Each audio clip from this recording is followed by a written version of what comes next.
ringside with a really good crew here with us today. And son of a gun, we got a great show lined up today, David. We certainly do. Opening match today is going to be a tag team match. We will have Pat Tanaka and Paul Diamond in here in a tag team match. A bit later on, a single match features Tommy Rich. Right here in the ring.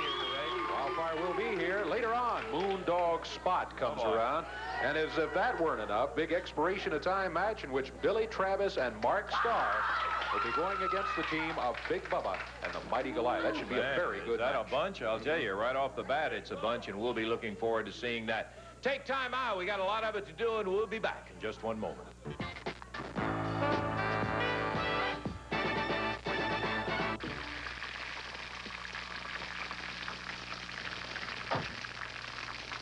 Hey, we got a dandy as an opener here. Pat Tanaka and Paul Diamond will be in. They're always tough.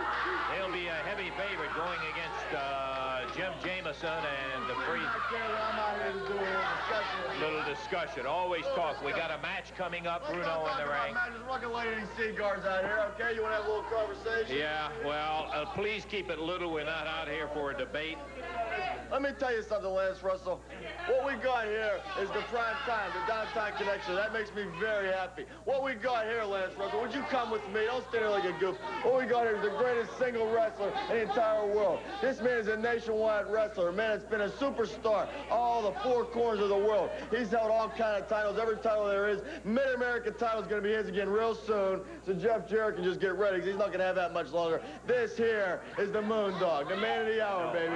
And what we got here, would you stand out of the way, Lance Russell? What we got here is probably the greatest tag team in professional wrestling today. Look at that, the International Tag Team Champions. We're talking about prime time. We're talking about Pat Tanaka and Paul Diamond. These two guys can beat anybody they get in the ring with. It doesn't matter who it is. They've proved it. Steve Kern, Mark Starr, Billy Travis. The list just goes on and on and on. Bruno, these two guys are the best. This guy's great. And then you got Bubba and Goliath. I know both of them. These two guys gotta be the biggest disappointment that I've ever had in my entire life in professional wrestling. You guys understand that? Look at the size of you two guys. We got guys here. Paul, what do you weigh? About 240 maybe? Pat weighs probably about 220. Moondog weighs probably about 260, 270. These guys here, 400-some pounds, 400-some pounds, and they get in the ring and they can't beat anybody. They humiliate me every time they step in the ring. And I'm going to tell you something. With the size you guys got and the ability you told me you had when I brought you into the Downtown Connection, I thought you were going to make winners out of yourselves. I thought you were going to make me some money. I thought you were going to make me proud. And you're standing out here with all this size, all this muscle, and you can't do a thing with it. Well, let me tell you something. I want you two guys to get with it. Next time you're in that ring, I want you to be mean. I want you to be nasty. I want you to be rotten. I want you to get in that ring, and I want you to show me something. I want you to show me why I brought you to Downtown Connection, or that's it. Bruno, that'll be the end of you two. Privately instead Why of should I? I'm not trying to do this privately. I'm trying to humiliate these two guys. I'm trying to show them that if they're going to be with Downtown Bruno and Paul Diamond and Pat Tanaka and Moondog Spot, that these two guys better be winners like the rest of us. You understand that? You two guys got to be winners or you're fired. Because I will fire you, I'll fire you, and I'll fire you. Looking at your side, you better be careful about who you embarrass. Wait a minute, Lance Russell. Wait a minute, Lance Russell. I don't have to worry about size or nothing like that because these two guys know that they're nothing without me. And I got Paul Diamond and Pat Tanaka and the Moondog backing me up. So I'm telling these guys something right now. You better fire it up, you better get bad, and you better get mean. You understand? You better get fired up for me. You understand? I don't think they cotton too much to that, Bruno. We've got a match up here in the ring if we can get some action underway here. Paul Diamond and Pat Tanaka are the ones who will be in the ring, Dave. This is going to be a one-fall, 15-minute time limit match. Introducing at a total of 480 pounds. From Memphis, Tennessee, Jim Jamison. And from Arkansas, William the Freezer Thompson. Paul Diamond, Pat Tanaka at a total of 434 going against them. Big prime time. Let me tell you something. This here is what a tag team is. This here is prime time. This here are champions. This here is class. Pat Tanaka, Paul Diamond, prime time, baby. You're international tag team champions. These guys are winners. Wow, did you see that flying elbow? That's bad to the bone. See, that's prime time. That's Paul Diamond. That's your commando, baby. You got Paul Diamond, you got Pat Tanaka. I can't say it again.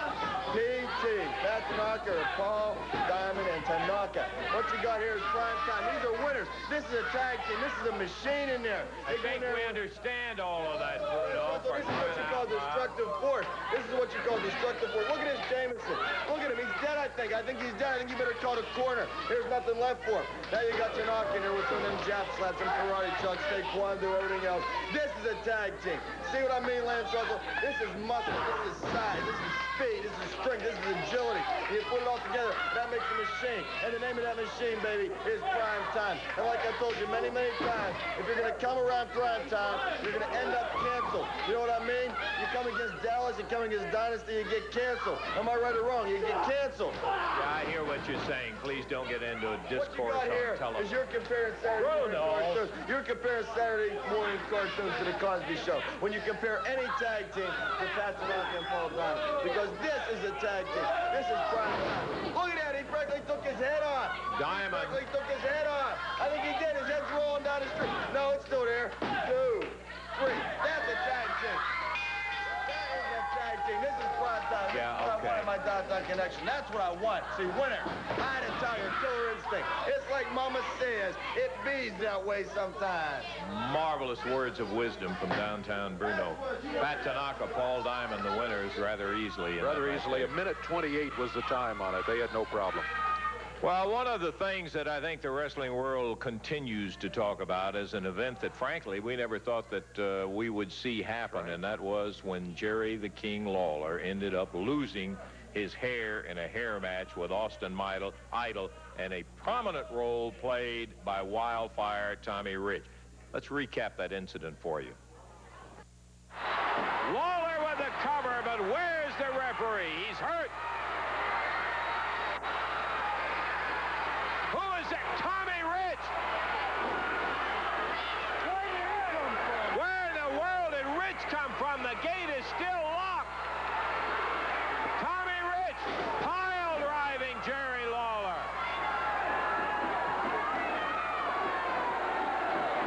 Austin Idol. Where did he? I didn't even see him. It was again Rich. The cage door locked. Lawler slammed down. It's still locked. The cage is still locked, Lance. I know it. I looked around at the referee to see what Lawler was going to do after the pile driver on. Idol evidently thought of every contingency because Tommy Rich appears from nowhere. Idol pulls the referee over. Lawler is down. Count of 1. Count of 2. Count of 3, and the King has lost the hair match to Austin Idol. 18 minutes, 17. First of all, I'd like to say it feels real good to be back here on television again. The King is back. I want to tell you that right now. And I'm sure most of you probably would rather me be in the ring here today, wrestling here in the studio, and personally I would too. But when I heard that Tommy Rich was going to be here live in the studio today, I thought, well, things could get out of hand. You know, these television cameras cost several $100,000, and this studio would cost me a fortune if it were to get torn to pieces. So I said, King, you better not show up. You better just send an interview. So that's what I'm doing, because I'm going to save what I got in store for Tommy Rich until I get him face-to-face in the ring. Now, let me just say a few words about my little appearance here today. I'm sure Tommy Rich, Austin Idol, Paul Dangerly are surprised that I'd show my face here on television. I guess they thought if I got my head shaved that I'd be ashamed to show my face, that I'd be out here maybe with a mask on or with a hat or cap or something like that. But you see, Tommy Rich, Austin Idol, Paul Dangerly, I'm not ashamed to show my face. Because I know, and all the wrestling fans know, that Austin Idol wasn't man enough to shave my head by himself. It took Paul Dangerly, and it took you, Tommy Rich, hiding up under the ring, to come out to get the job done. And that's why I'm not ashamed. That's why every morning when I get up and I look at this head in a mirror, all it does is make me angry. All it does is serve as a reminder. And I want to tell you something, Tommy Rich. All that anger is going to come out when I get face-to-face with you in the ring. Now, let me just say this. You know, while I was off, I had plenty of time to think, and I had to be around town a little bit. And one day, I took my car, I took a little drive to the store. I went inside. When I came out, this note was under my windshield wiper. It's from a young lady by the name of Gwen Ivey. And it reads like this. Dear Jerry, I realize you don't know me, but I've watched you ever since day one. You're beginning. Every Saturday I tuned in to watch you wrestle. Now, I didn't want to stop you and bother you with a lot of questions, but you see, Jerry, everything that's been happening to you lately, you used to do to everybody else. You used to do everything dirty that you could think of. Everybody loved to hate you because you were the best at being dirty. Remember when you posed as an old lady, won Jerry Jarrett's autograph? Now, that was dirty. You'd use fire, chains, sticks, etc. People loved it. Now, in order to get back and stay like you were then, you got to start thinking that way again. You've started to get weak, Jerry. Austin Idol and Tommy Rich know that. No one could have done the old king like they've done to you. They would be too afraid. So wake up, Jerry Lawler. Now, Gwen, I want to thank you for this letter, because it has done that. I want you to know, Gwen, and I want all the wrestling fans to know, and most importantly, I want Austin Idol and Paul Dangerly and Tommy Rich to know that the old king is awake. Now, Tommy Rich, I've made myself a little list, and your name just happens to be at the top of it. And I'm going to take care of them. Paul Dangerly, Austin Idol, Tommy Rich, one by one.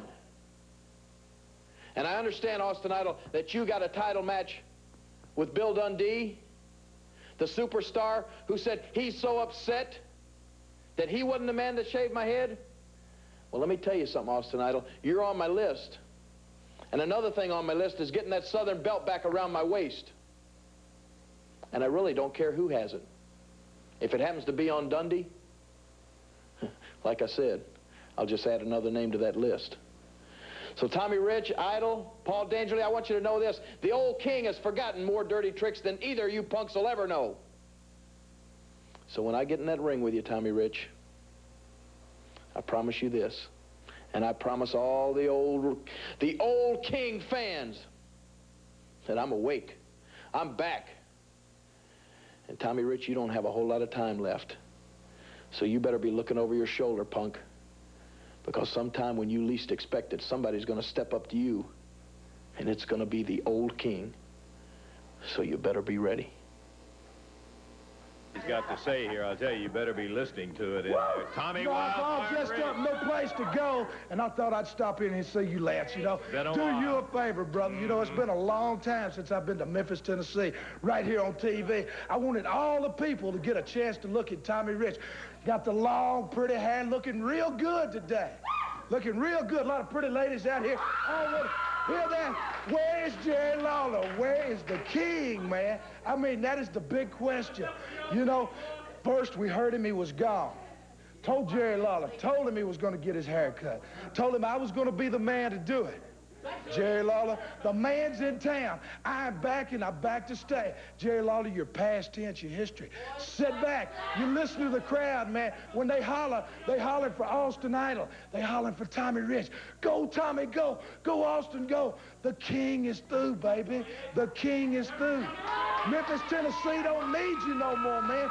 Don't you understand, Jerry? You told me that yourself, Lance. You told me you thought Lawler was washed up. Oh, come on, Tommy. Now, hey, don't call me no liar now. Hey, well, what did you say? He said, well, basically that's what you meant, though, right? Yeah, okay, you said yeah. See there? Okay, another thing. You know, like I said, Jerry the King Lawler, history, would cut his hair now. He don't even have the guts to show up here at TV. I mean, he's talking about, you know, he's talking about he could have put a mask on. He could have this, that, and the other. Well, why didn't he do it? He does not have the guts, Lance, to come down here and see Tommy. He was full-faced on camera. He isn't ashamed of it. He didn't want to do it, take some damage. He talked for about 10 minutes sitting at home, didn't have the guts to come see. You got to get in the ring. Oh, what a pleasure to have Tommy Wildfire Rich. Okay. Tommy going in against a youngster from Minneapolis. Dave? Yes, sir. That's John Paul out of Minneapolis, Minnesota, going against Wildfire Tommy Rich. What is this at ringside? Oh! Tommy Rich, he Pounded by the King. He was just talking about that. Lawler in a dress. Backdrops Toddy. Rich on the run. Lawler right after him. Lawler in a dress came up to ringside as if to ask Tommy for his autograph. And pow! He got him. Oh, boy, Lawler. Well, I guess it's going to have to be a disqualification on John Paul with the interference in there. I don't think he'll mind too much. Did you see it? Yeah. Back again, the King. We're going to be back in just a moment. Oh, Wednesday night, Evansville, Indiana, brother, I'll tell you what, 6 matches at regular prices, and not just matches, out, you'll hear them. And you will say, I have never heard a better card in the Evansville Coliseum. One of them, for instance, is going to be an AWA Southern Heavyweight Championship defense by Austin Idol against the superstar Bill Dundee. Here's what the heartthrob had to say.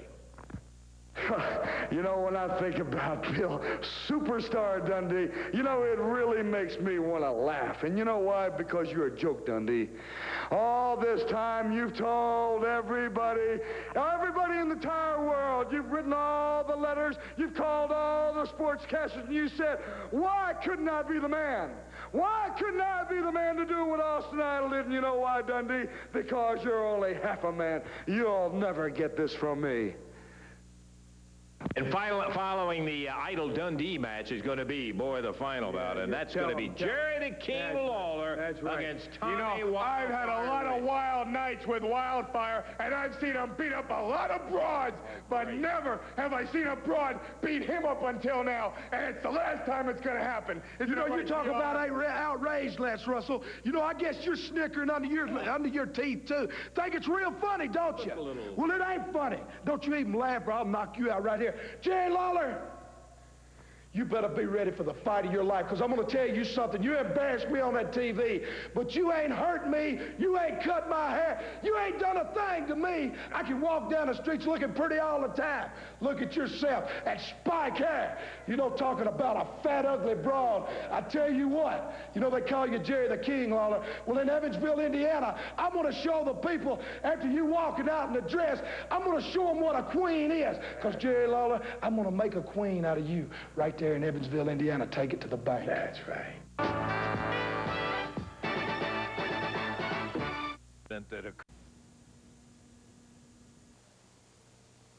Last couple of weeks, we had an incident that occurred. Boy, we just had an incident that occurred. I love that. I'm telling you, I loved it. With Tojo Yamamoto and Tony Burton. Yeah. And last week, boy, he finished him off. He beat him with that kendo stick and the whole bit. Now, Burton is a big young guy, and he didn't take too kindly to it. Tojo Yamamoto had some comments about a match that they've got coming up that was made following last week's action. Yeah, you one statement from Tojo Yamamoto in regards to this, what they call Tony Burton, so-called wrestler. I tell you what, Tony Burton, 3 years ago, he come to me. He tell me, Mr. Tojo Yamamoto, I'd like to be a professional wrestler. I look at him. He look big and everything, but he look like he's mentally retarded because he started da-da-da-da. And I said, I don't know if you can be a wrestler. No, but he come and he pay me money. He told me, please, you train me. So yes, I took money and I train him and I train him and I train him. And nothing can go in his head. And I hit him with this, my shinai, my kendo stick, and I think maybe I can put some brain in his head. But no, nothing can go in his head. This boy must be stupid and retarded. And then he still come back for more, so I give him the more Japanese medicine with the shinai stick. And now I hear he wants to wrestle the master of the karate in like a self-defense. Tony Burton, you must be mistaken. You must be retarded, just like Jeff Jarrett. Because Jeff Jarrett, I teach him just like you, Jeff Jarrett. That boy is retarded. Nothing can go in his head. And just like this big boy Tony, he's big palooka. His head is so thick now. He think he can be a great wrestler. Come against me. But Tony Burton, I tell you, you're gonna get beaten off your life, and I'm gonna beat you like a dog. Like a USA dog. I don't like you because you're mentally retarded. But I tell you what, I'm going to beat you so bad, and I'm going to beat you like a dog. You no good big palooka. That's the statement you got from Tojo Yamamoto. He's got a way with words. I don't think Burton is going to take too kindly to it. As a matter of fact, Randy Hales tracked down Tony to get some comments from him. We got a statement from Tojo Yamamoto, and right now I want to talk to Tony Burton about the background of his training and about what happened on television with Tojo. Well, Randy, I really can't tell you what happened to me on TV last Saturday, but I just took it as long as I could take it, and I just had to go off. I took for 3 years nothing but beatings off of Tojo, and when he started doing it to me on national TV, I just couldn't take it anymore. He just humiliated me more than I could ever stand in front of my friends and family, and I just kind of went berserk there for a while. But for 3 years, it was just my dream to become a wrestler, training with Tojo every day. He beat me and beat me to a pulp. I just can't even stress to you how intense the training was and the pain we went through. And guys would come and go. There was hundreds of guys quit and leave us, but I'd just stick it out, my lifelong dream to be a wrestler, and I was so happy. And then Tojo, I don't know what, he loved dishing out the pain. I thought I was learning wrestling, but I never did learn that much wrestling. I just think the man's crazy in the head. Well, Randy, let me tell you, he just said it all. That man, not only is he crazy, he's mentally ill, he's sick. I believe Tojo's, he's an old man that he's washed up and he knows it, but he tries to just beat you up. Now, my dad was trained, you know, by Tojo, and I think Tojo probably did Dad a lot of good, because back in those days, Tojo could move better and could train better. But now, the years have gone by, it was time for me to be trained, and Dad said, why don't you let Tojo help you out? So I only lasted about 6 or 7 months, but I finally, in the sessions, Tojo would be training. Tony knows, he'd tell us to give a hip toss, for example, to somebody, and we'd do it, and of course, you know, we were just starting out, we were going to mess up. And as we'd mess up, he'd just get that kendo stick and he'd beat the fire out of us, and for no reason. Then he'd tell us to do it again, and we'd mess up again. He never would tell us why we messed up. So I took it, and about 6 or 7 months went by. I went to Dad and I said, Dad, Tojo's sick. He's mentally ill, and I'm not getting anything out of him. And so Dad said, well, you're on your own man. You do what you think's right. And so I went along with my wrestling career. But Tojo's a sick man.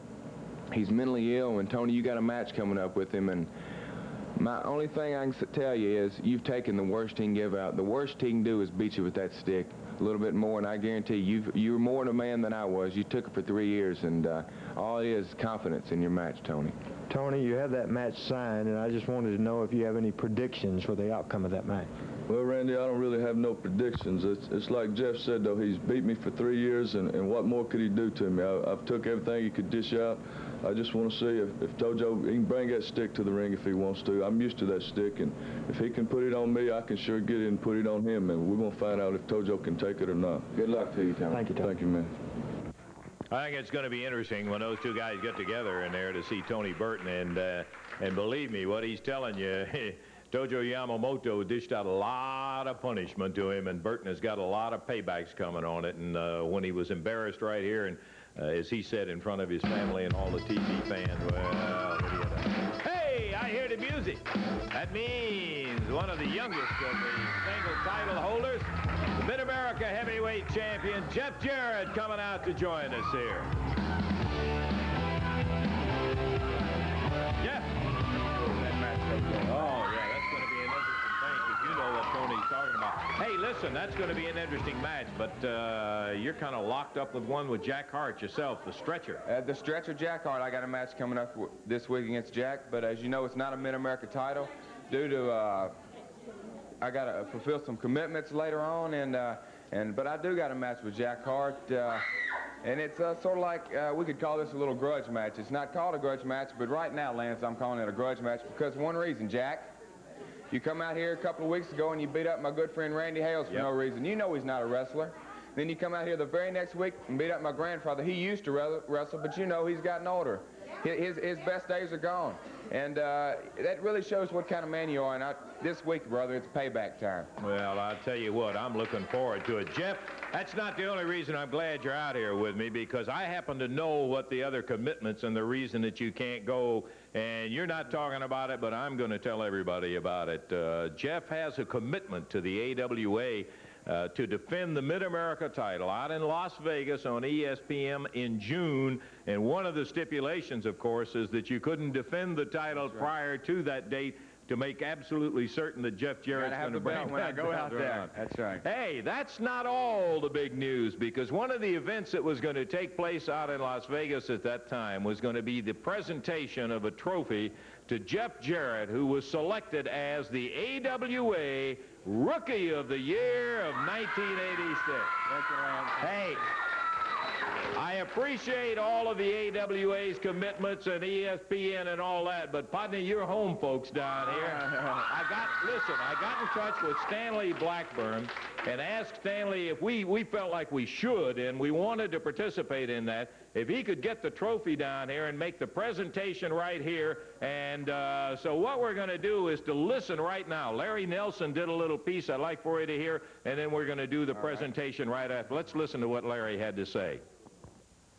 Ladies and gentlemen, at this time, I would like to make an announcement on behalf of Stanley Blackburn of the AWA. Stanley Blackburn has decided that our 1986 Rookie of the Year comes from the Southern Division of the AWA, and it is none other than Jeff Jarrett, a sensational young athlete, tremendous skill and ability. He's a second-generation wrestler. He is the son, of course, of Jerry Jarrett. And congratulations, Jeff Jarrett. Let's go to the ring, well, not the ring, but let's go right now to the presentation of that great award from a man who is actually the dean of wrestling broadcasters all over the world. In fact, he was the best man at our producer's wedding. He is none other than Lance Russell. Okay, thank you, Larry, but the guy that we want to grab a hold of this trophy right here is a fella, and right here it says it, Jeff. They can never take that away. AWA Rookie of the Year, Jeff Jarrett. Congratulations, partner. I don't know anybody who deserves it anymore, and brother, I'll tell you, you have come up against all the obstacles. Hey, this is a bunch of... Hey, come on, Jack. Hey, will you quit it? Now, this wasn't out here for you. We're out here making a present. You know, Jeff Jarrett, you come out here every week, and you're talking this, and you're talking this to all these redneck fans, and you want this, and you want that. I deserve a title shot before you go to Las Vegas with that Mid-America title. I'm talking to you, Hey, punk. Jack, let me just say one thing. I made a commitment to them. They told me that I won the balloting. I told them that I'd have the belt in the early part of June, so I can't give you a Mid-America title. But I guarantee you one thing, Jack. When I get back, if I still have that belt, I guarantee you you'll be first in line. First of all, you're not going to have that belt because I'm getting a shot first and it's going to be around my waist. You're nothing but a redneck from Hendersonville. You shouldn't be wrestling, man. You should be milking cows with your dad. That belt is a joke. You're a joke. Your mother's a joke. Your whole family's a joke. Stay away from it. Hey, I'll do it. I'm going to take that trophy and I'm going to stick it where the sun don't shine, Daddy. Hey, I'm taking it right now. I'm going to take it. Come on. Hey, I want... Stay back, Hey, you please. get off my case, man. Well, if you get out... Now who's doing the talking? You were going to do... I'll take this chair and put it where the sun don't shine. You just get your little cat out of here. You just get on out of here. Okay, well, I'm sorry that we ended up with a situation having the presentation of the trophy interrupted by Jack Hart, Jeff, but I got to tell you, hey, boy, I am so proud of you on that, and it couldn't go to a guy that deserves it anymore. Good luck in the future. Keep That's on right. stroking. I'll let all of these people right here, Lance. Okay, Jeff Jarrett, the AWA Rookie of the Year, and he is a dandy indeed. Where are we, Dave? Well, it's absolutely right. I just add my 2 cents worth there. No one has ever deserved it more more phenomenal first year of wrestling for Jeff Jarrett. I'll quickly say to overcome the obstacles of not being as big as some of the other guys in there. He's overcome the obstacle of saying, well, you know, your granddaddy's a promoter and all that. This kid is a great athlete, and let me tell you, you haven't seen the last of him by a long shot. We'll take time out, and we're going to be back with action in just a moment. About that super card coming up Wednesday night in Evansville, Indiana. First, a reminder that on Thursday, June the 18th, the folks around Owensboro are going to have a chance to see championship wrestling coming rolling right into the Sports Center. That's Thursday, June the 18th, Owensboro. Wednesday night, Evansville Coliseum, take a listen. Stretcher Jack Hart will be tangling with Bucky Siegler in a great opening match. Special challenge match. This will be worth going to see, too. Tojo Yamamoto will be facing his former whipping boy, Tony Burton, for a little payback time. International title match. The Soul Man, Rocky Johnson, will be challenging the Golden Boy, Chick Donovan. Mid-America title. Moondog Spot trying to get it back from Jeff Jarrett. A Southern Heavyweight challenge from Bill Dundee to Austin Idol. And finally, you're going to be having Jerry the King Lawler, Tommy Wildfire Rich meeting in that battle. You got to be there Wednesday night to see it. Okay, sitting right here with a gentleman that I haven't had the opportunity to talk on television very much with, the head man of Jarrett Promotions, Jerry Jarrett. Jerry, good to have you back here, buddy. What have you been doing all these time? Well, I've been staying on the farm a lot. You say head man of Jarrett Promotions. I don't really feel that way. Eddie and Randy Hales do a super job. Yes, they do. And my cows think I do good. Listen, I gotta get into this. At least I gotta take the time to tell you, you have got to be proud as punch, brother, and congratulations, Jeff, just winning the AWA Rookie of the Year, and it is a sensational award, and we have just been astounded how he has come along in 1 year's time. Kid's a great athlete. Thank you very much, and of course I'm proud without saying, but do you think there's a possibility there's some mistake there? I'm not old enough to have a son that old, am I? I mean, I hear that. What I wanted to come out and talk about, though, is, you know, over the course of our being in business, we have, from time to time, broke various wrestlers in. And the list of the wrestlers that started right here is incredible. Yes, it is. And I just was back in the dressing room and watching the monitor, and you know, Jerry Lawler, Tommy Rich, both had their beginnings here. I saw the other day the Rock and Roll Express, and I remember Ricky Morton when he was going with his father sitting up the ring in some of the towns. Rick Morton and Robert Gibson. The Kamala, the Uganda Giant, came here first. And I don't know if the fans remember it, but Hulk Hogan, one of the premier wrestlers in the country, came here and was the Hulk first. Hulk is where he got it. Right here is where he got the name. Right here is where he started. So, to keep from dragging this thing out very long, what we wanted to do, and I have some time, and some of the great wrestlers have agreed to help with it. Jerry Lawler, Bill Dundee. We're going to open up, as we've been announcing, a wrestling school. And this wrestling school, the one thing I want to point out is that joining it, signing up, has nothing, absolutely nothing to do with guaranteeing that you'll be a pro wrestler. But it does give you the opportunity that if you have the talent, to expose that talent and get a break in. Well, Jerry, I got to tell you, it's none too soon either, because all the years I have every week, no telling how many, of young men who say, hey, where's a good school, qualified school?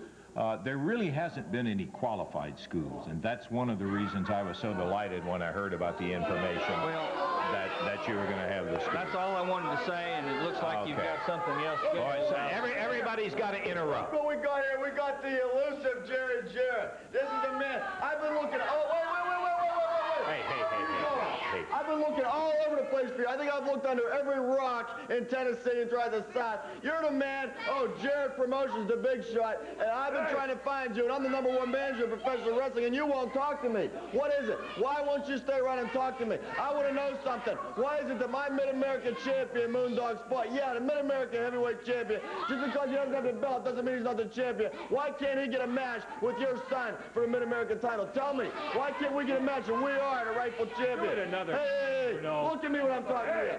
Look at me. Bruno, you well know that I don't negotiate any of your contracts. I don't have anything to do with the matches. I'm not the AWA, and I'm certainly not Eddie Marlin, and I don't look like Randy Hales. So you take these things up with them.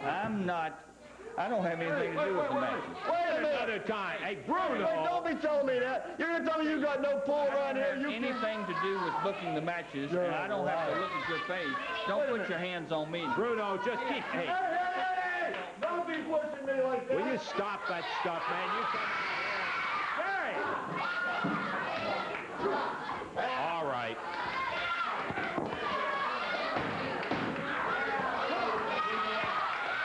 Come on. Moondog Spot ripping Jerry's shirt off out of there. And that big bone, that loaded bone he's got in there. Pounding it. Yeah, way to go, Bruno.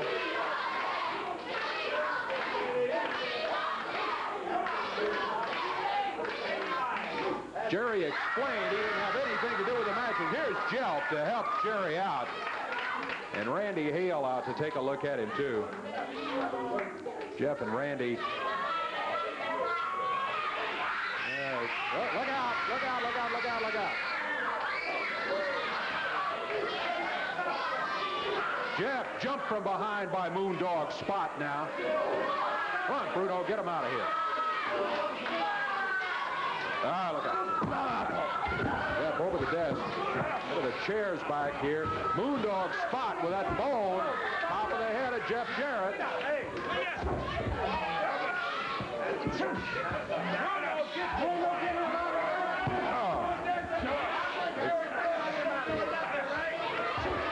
Get him some help out here.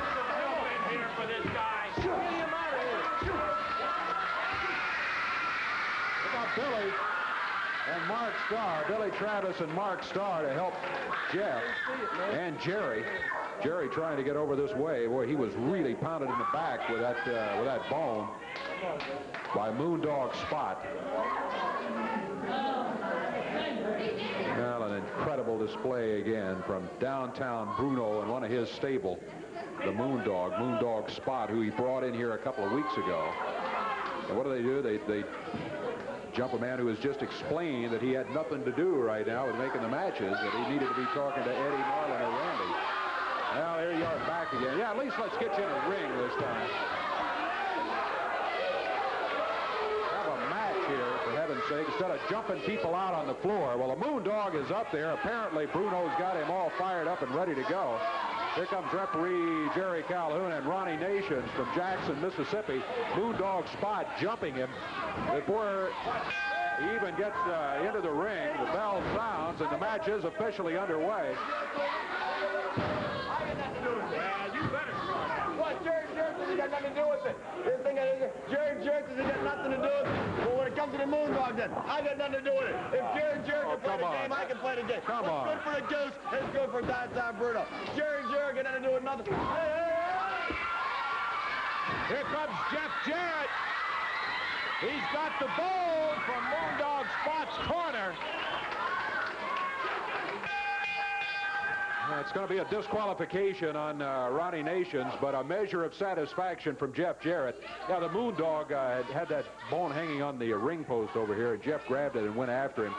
And Bruno may not have anything to do with Moondog, but when he said, let's go, I noticed Moondog came right out of there, huh? Yeah, well, it's time to settle it down. We got to take a break, and we'll be back here in just a minute.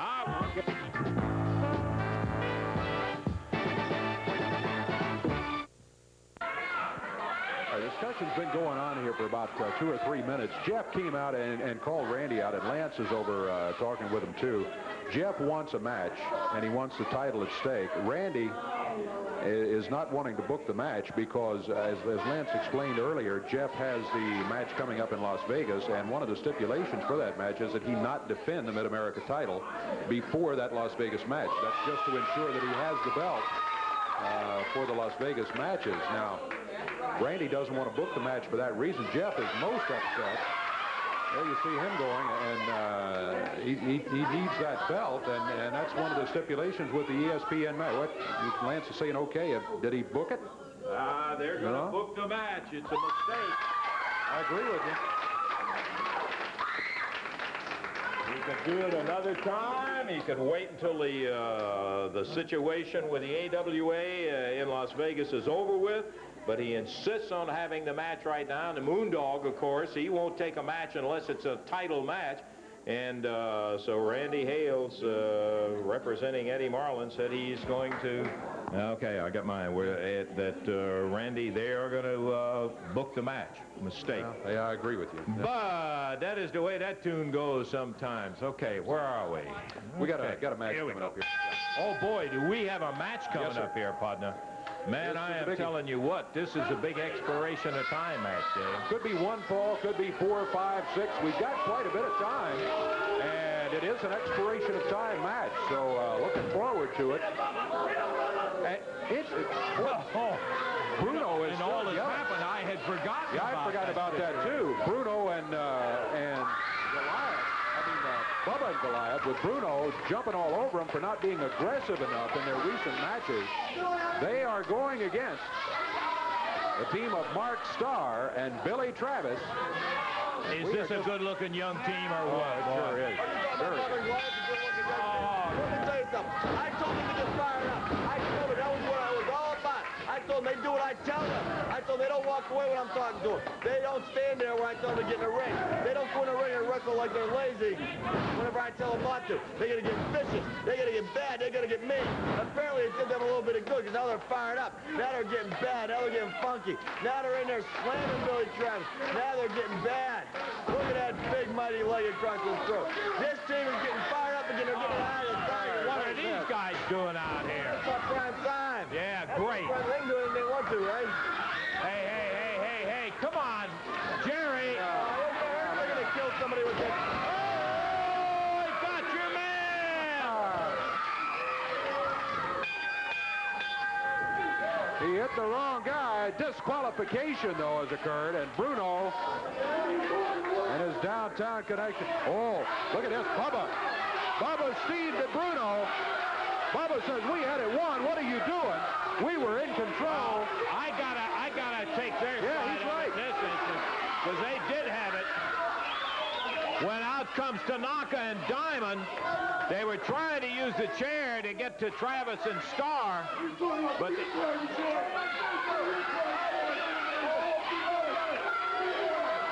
Big Bubba's telling Downtown Bruno, your pride and joy comes out and causes us to lose on a disqualification. Oh, little storm. Trouble right there in River City there, Yes, sir. You better believe it. So the first ball is going to go to the team of Billy Travis and Mark Starr on a disqualification. Right. We're going to take time out. We still got plenty of time for action, and I think I'm going to love it. Be back in just a moment.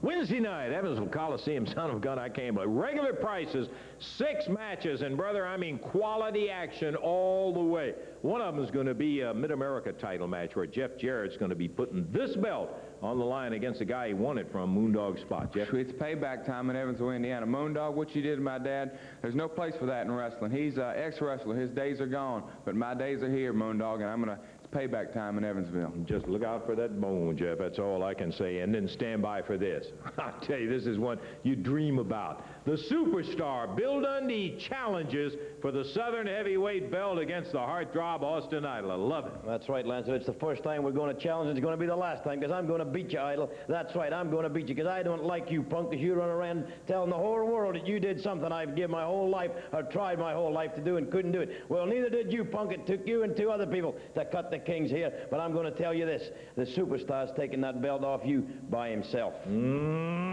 think that isn't going to be a fight. Hey, and that isn't all of it. Let me tell you, the last match on there is going to be something else. When the King goes rolling in there against Wildfire Tommy Rich. And I got a little message for Tommy Rich. And for you too, Lance. It's not the King, it's the old King. That's what you're going to see in Evansville. Now, what you saw here on television today was just a little sample of what I got in store for Rich and Idol and Paul Dangerly, too. Because, you see, I got a bag of tricks that don't really have a bottom in it. I've forgotten more dirty tricks than Idol and Rich will ever know. So, Tommy Rich, I've told everybody I got a list, and your name, unfortunately, happens to be on the top. So that means I'm going to take care of you first. And right there in Evansville Wednesday night, I don't care how deep I have to reach into that bag of tricks. I don't care exactly what I have to do. But the old King is going to be there. And when that happens, boy, like I said before, there's dues to be paid, and I'm going to do some collecting Wednesday night in Evansville. Regular prices, you got to be out there and see it.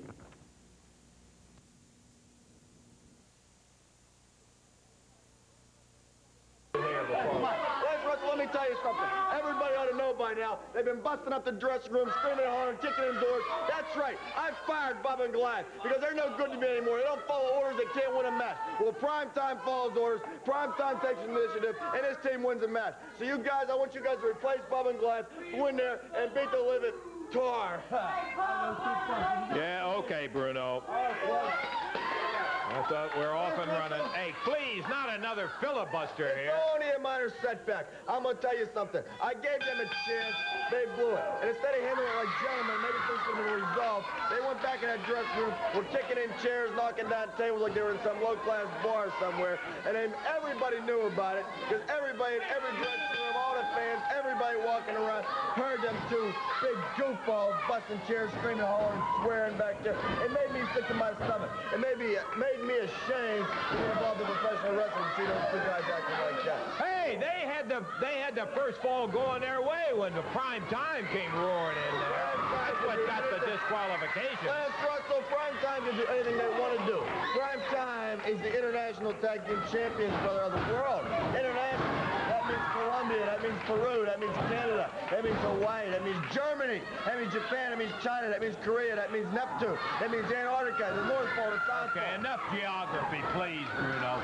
Prime Time isn't doing too well right now. Yeah, you see Diamond getting jerked around all over the ring up there? Oh, yeah, I tell you what, if I got in the ring and yanked everybody's hair and their tights and their shoes and their tongue and everything else, I could do all that stuff to somebody too. Who's talking? Yeah, talking. It's like Momma says it bees that way sometimes. If I'm lying, I'm dying, Lance Russell. That's right. Prime Time. Prime Time. Oh, it's glory. Why do you think we got the belts? Why do you think we're Prime Time and they're not? You tell me. Yeah, well, Mark Starr, Billy Travis, a very impressive team together. Yeah, when I yank in the hair, I'm going to have to speak to Tanaka about getting their hair cut. It's a shame because it looks good and it makes them look even better. Whoa! But, Lance Russell. People like Travis yank their hair, and it's a disadvantage because of the cheaters. Oh, my.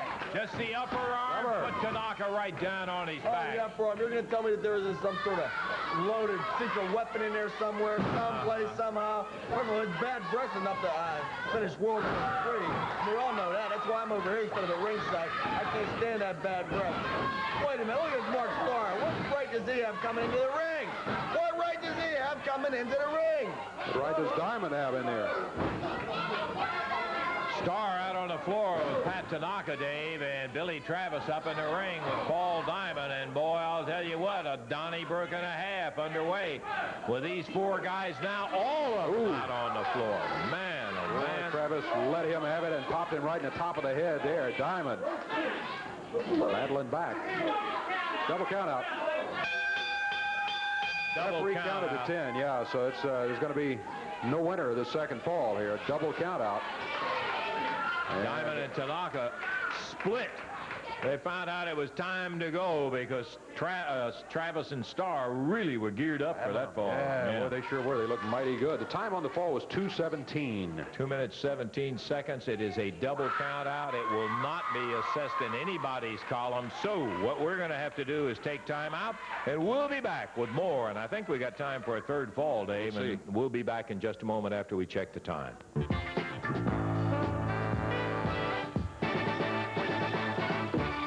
you know, it's like they say, you're having fun, it all flies, doesn't it? We got a minute and 30 seconds, so you can time it, and we're going to be out of here, so we don't have time for a third fall. Time we got the bell sounded, time would be out there. Yeah, the winners of the, well, I guess Billy Travis and Mark Starr win the first match there when Diamond got the disqualification, but then in that second match, double count out there after that fall, so it doesn't go in anybody's column. It washes, right. Yeah, just a double count out. Earlier, Pat Tanaka, Paul Diamond defeated Jim Jamison and William the Freezer Thompson. Moondog Spot defeated Ron Nation. There was a disqualification there. Jeff Jarrett came in after Jerry had been jumped by, Jerry Jarrett had been jumped by the Moondog Spot a little bit earlier in Downtown Bruno. But the moment of the day, Tommy Rich set to do battle against John Paul, and at ringside, an autograph seeker turned out to be the King, wearing a dress in disguise, but the King nonetheless. The King jumped in the ring, ran Tommy Rich out of here. I mean, he flat ran him out of the studio, no question about it. The King is back. 235-pound young lady jumped up on the ring apron. Yes, sir. Seeking an autograph and got a measure of revenge, boy, I think. I loved it, I'll tell you for a fact. Okay, it looks like, by golly, that we've just run ourselves right flat out of time. We had a dandy today in there. There'll be more from time to time.